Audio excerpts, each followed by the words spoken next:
Hi అండి, welcome to చిట్టి అభిరుచులు. అందరూ ఎలా ఉన్నారు?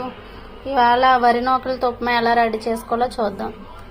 నేను ఒక గ్లాసు వరి నూకలు తీసుకొని శుభ్రంగా 3 సార్లు వాష్ చేసి పక్కన పెట్టుకున్నాను.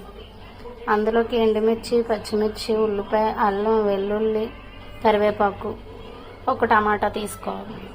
ఇప్పుడు ఉప్మా తయారీ విధానం చూద్దాం. 3 స్పూన్లు ఆయిల్ వేసుకోవాలి. కొంచెం పోపులు యాడ్ చేసుకుందాం. వెల్లుల్లి,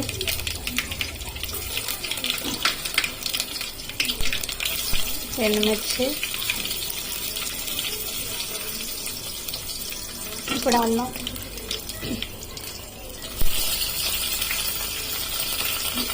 ఇలా కోసి పక్కన పెట్టుకుని అన్ని యాడ్ చేసుకుని బాగా మగ్గించుకోవాలి. ఉల్లిపాయలు కొంచెం వేగాక ఒక టమాటా యాడ్ చేసుకోవాలి కట్ చేసి. మొత్తం ఇలా వేగిపోయాక ఇప్పుడు వాటర్ యాడ్ చేసుకున్నాం. గ్లాసుకి 2 గ్లాసులు వాటర్, అప్పుడే ఉప్మా పొడిగా వస్తుంది అన్నమాట. ఇప్పుడు వాటర్లో ఉప్పు వేసుకోవాలి, సరిపడినంత, రుచికి సరిపడినంత. వాటర్ ఇలా మరిగాక నూకలు యాడ్ చేసుకోవాలి. మీలో ఎంతమంది ఇలా ఉప్మా తయారు చేస్తారో కామెంట్ చేయండి. లైక్ చేయకపోయినా పర్లేదు, కామెంట్ చేయండి. ఉప్మా రెడీ.